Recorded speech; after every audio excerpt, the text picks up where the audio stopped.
This podcast will have a non-spoiler section and a spoiler section as to the entire series. So, just right off the bat, Avatar: The Last Airbender Season 1. Book 1, Water. The first season of Avatar, an American animated television series produced by Nickelodeon Studios, created by Michael Dante DeMario and Brian Conazico. The first season premiered on Nickelodeon February 21st, 2005. It consisted of 20 episodes and concluded on December 2nd, 2005. So that's like all year. The series starred Zach Tyler Eisen, Mae Whitman, Jax Decina, Dante Blanco, D. Bradley Baker, Mako Iswamsu. I'm sure I said that wrong. I'm sorry about that. And Jason Isaacs as the main character voices. The season revolves around the protagonist and his friends Katara and Sokka going on a journey to the North Pole to find a waterbending master to teach Aang and Katara. The Fire Nation is waging a seemingly endless imperialistic war against the Earth Kingdom and Water Tribes, following the genocide of the Air Nomads 100 years ago.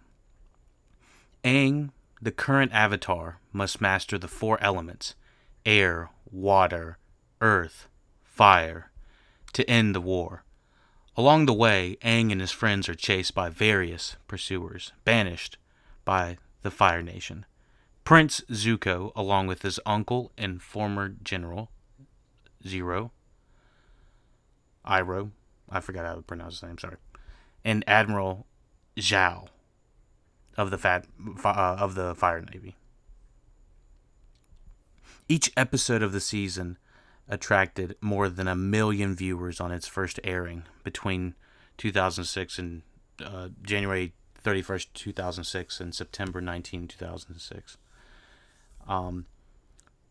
So let's talk about this real quick in plot synopsis and non-spoiler, and then we'll talk about it in spoiler section as an overall thoughts. So just real quickly, going into it, it was kind of a slow burn. I was like, okay, I'm a little bit like, in the first two podcasts I have, or the first original podcast I have, I do talk about how it's kind of like very epic in scale.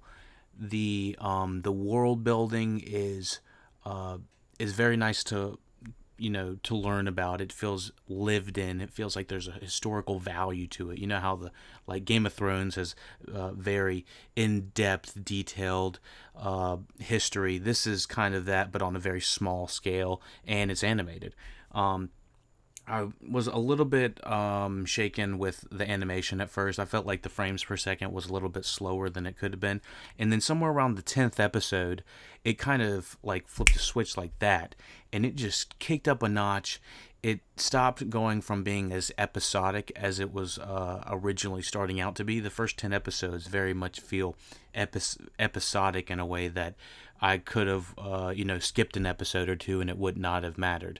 But the episodes that were really sticking with me were the episodes that were the overarching story of the plot of the Fire Nation, coming after the Avatar, and not so much, the Avatar and his friends, going to city to, save the town type thing. I felt like there was 3 or 4 of those episodes in the first 10 episodes, and then somewhere on the, right around 10 or 11, it just kind of flipped a switch, and there really became this gripping action that I was on pins and needles. I was feeling this show. I went from enjoying the show to becoming addicted to the show. I was actively ready to watch the next episode, every episode that had finished. And so the things that really captured my attention off the top were just the colors, the way that the world is created. Originally, in the first few episodes, I guess now is the time I would say, I'm going to start talking about it a little bit more in detail. So this is spoiler section for the first entire season. I would say this is absolutely worth your time. It's unlike most animated television series, I would say, because of the world building, the music, the characters are very likable. There's this sense of urgency, and the story is really strong. It makes me even that more. It makes me hurt just that little bit more because they messed up the movie. It's like, my goodness, there is so much material here to work with. I wish that they would have gotten that correct. And so, absolutely check out this first season if you're thinking about it. Now, let's talk about it in spoiler section. So, the first season of Avatar: The Last Airbender really captured my attention. I want to say it was around episode 10.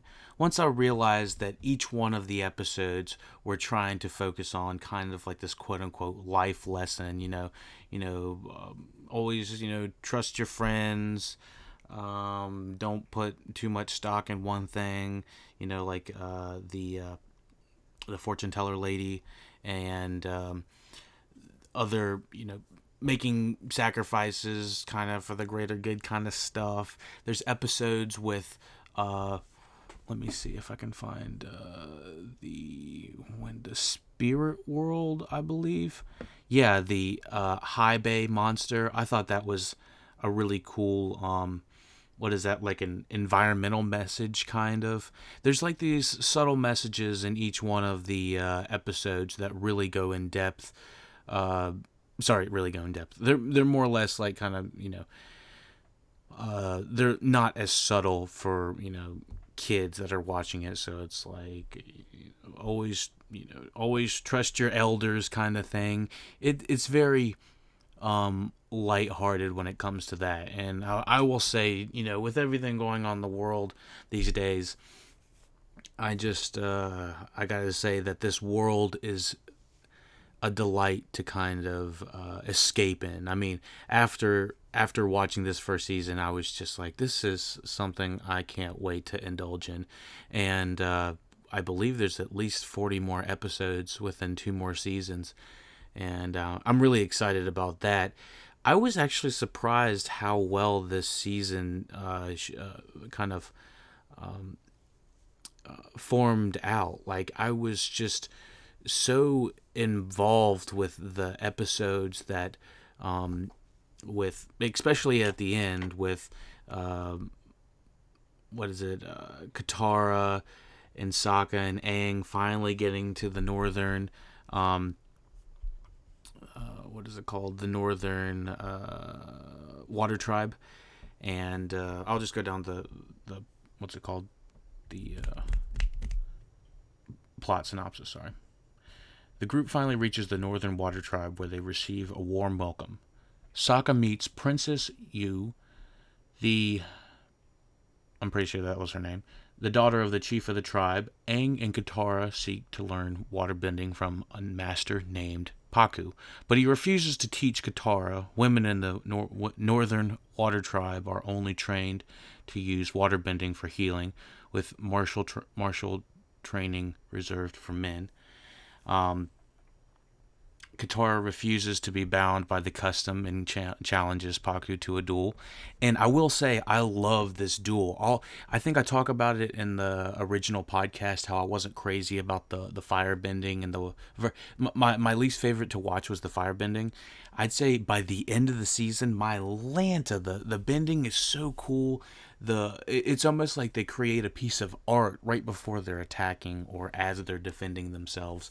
It's never boring in a way. I'd even say, my favorites to watch is probably the Water Tribe, because they can do so many things with the elements, but also the Earth is really cool to watch because of what it looks like they're carrying so much of this mass.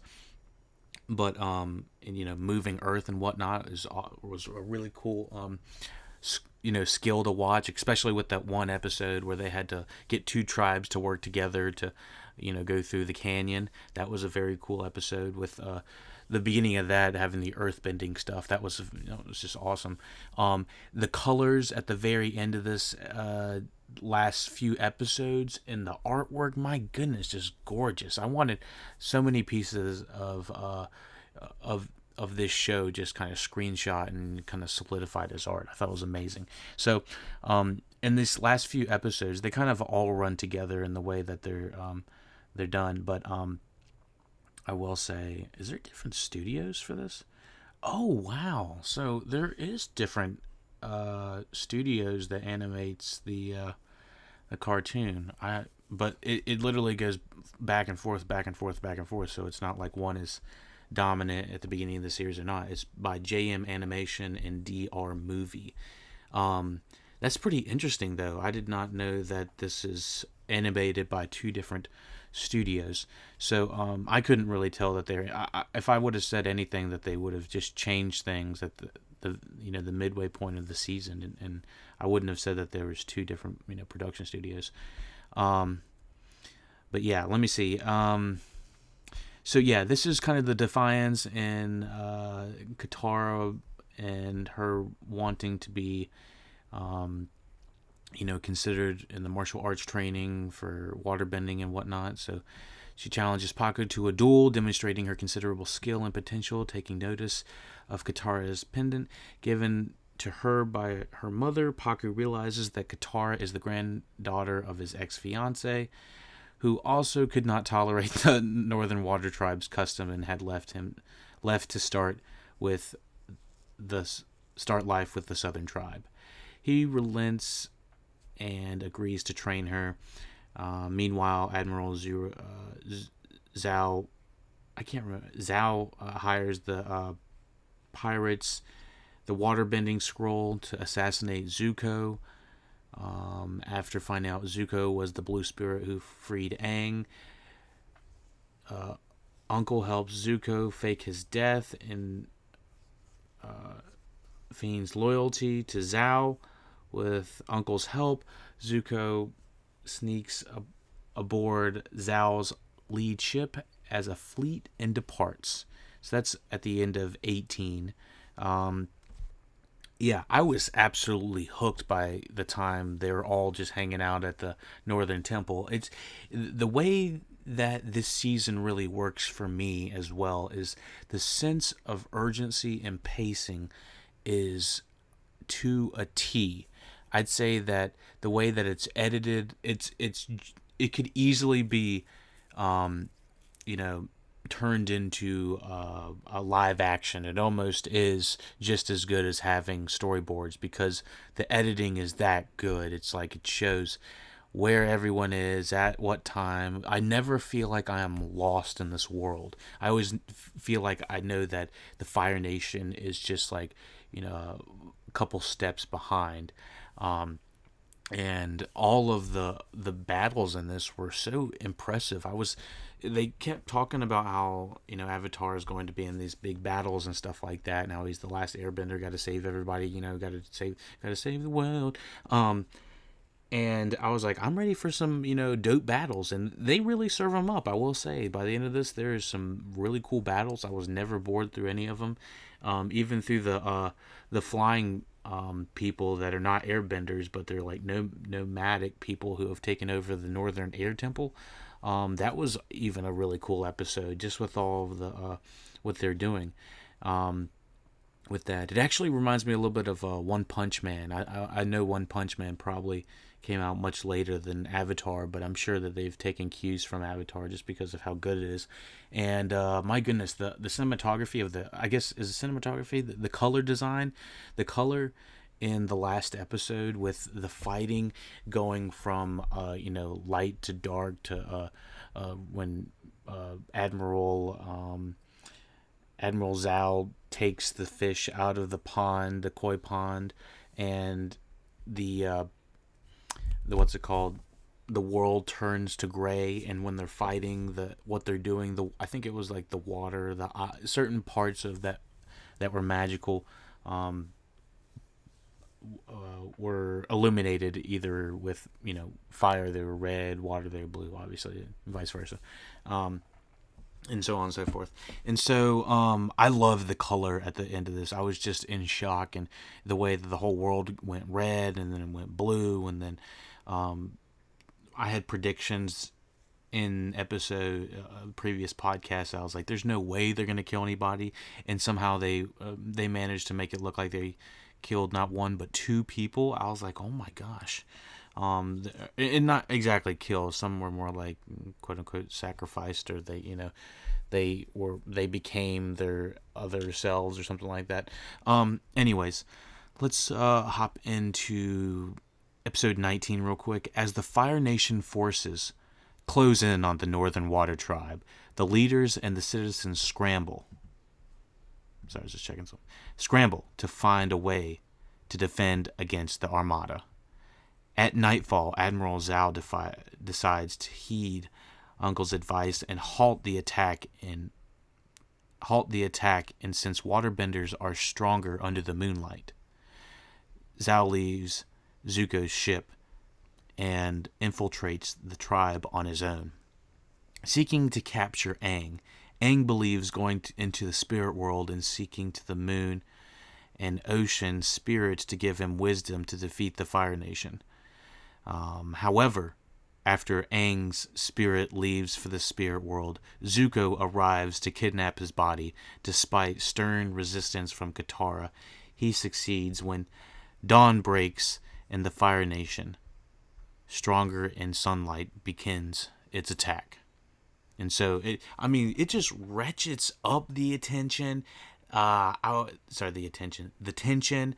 And I'm just like, oh my gosh, we got Zuko, we got the Fire Nation, attacking. This big armada is coming, and Aang is like, he kind of gives up a little early, in my opinion. If you ask me, he's just like, I took out like 20 ships, and we saw him take out like 2, or a handful.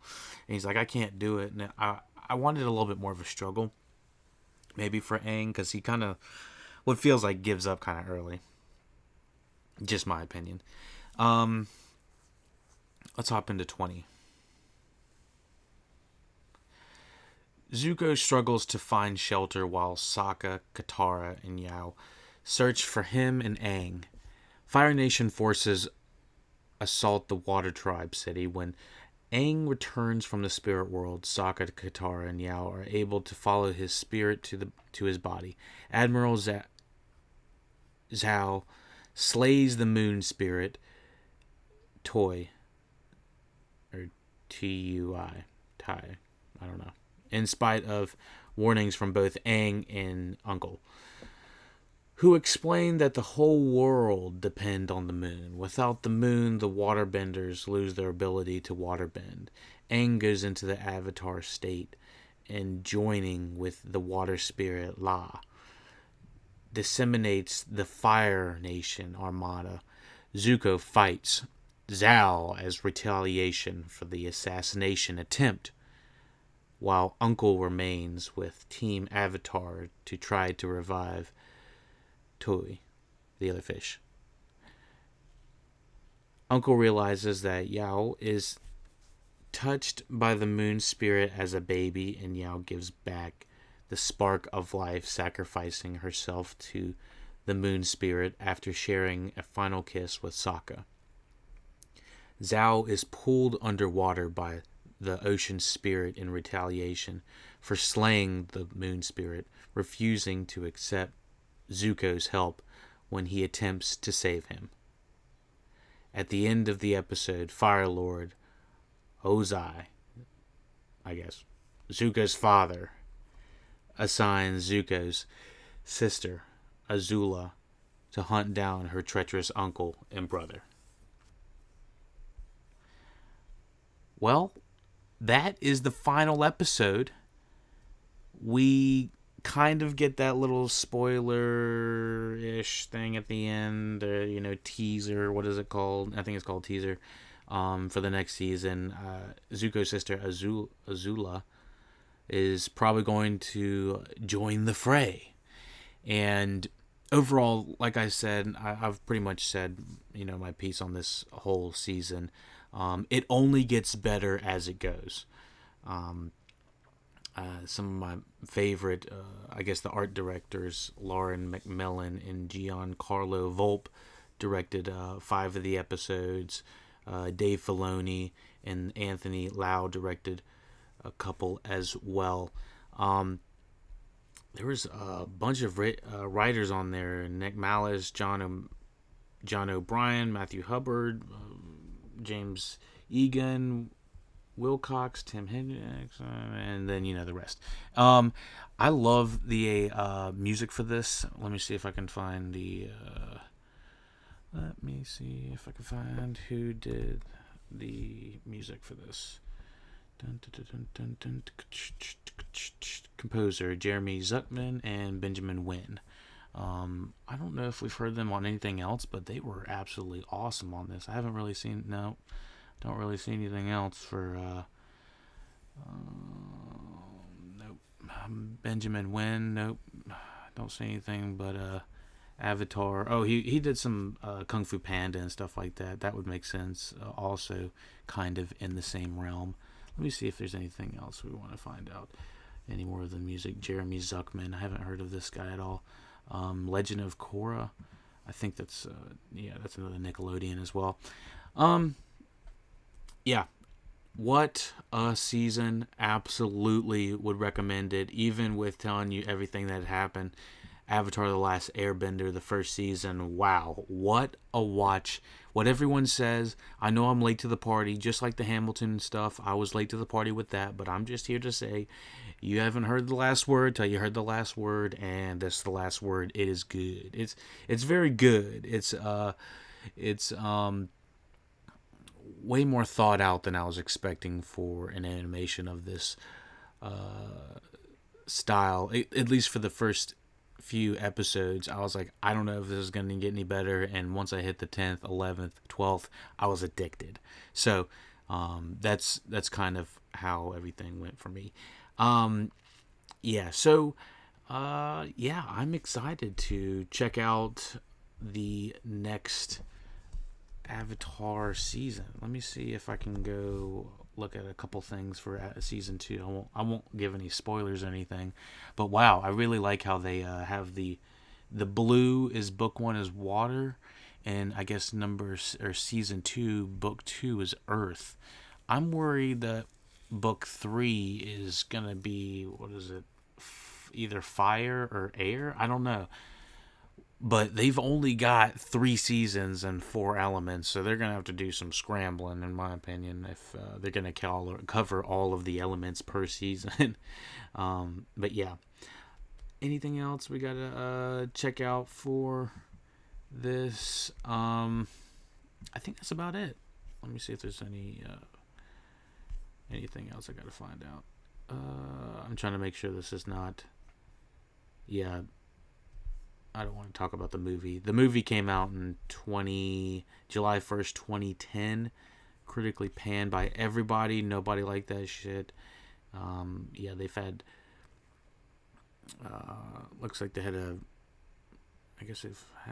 comics. Is this... Yeah, they have had comics. Wow. I would almost be interested to check out the comics, because I'm sure they look great. Let me see if anything else. Yeah, they're 2012 through 2020. Oh, they're still coming. Anything else? I think that's about it. All right, y'all. Check out all the LuckyDog podcasts at LuckyDog Podcast. Instagram, Facebook, YouTube, Twitch. If you want these podcasts early, subscribe on YouTube. Get all the podcasts and the full podcast. If I have things I add on to this podcast, if I'm like, oh shit, I forgot to add something. Sometimes I can't do it on the YouTube podcast. So if you want the full podcast, make sure to go to SoundCloud to get it on your favorite podcast provider. And if you want to support this podcast, be sure to rate it 5 stars. That will help everybody see it. And thumbs up if you like this podcast. If you didn't like this podcast, let me know how I can improve. Let me know, before going hams down, thumbs down. Let me know what I can do to improve. Thank you for listening. Thank you for watching LuckyDog Podcast, Avatar: The Last Airbender, Season 1. Be sure to let me know what you thought about Avatar: The Last Airbender and the podcast as well. Thank you, and take it easy. Oh yeah, until next season, Appa. Yip yip.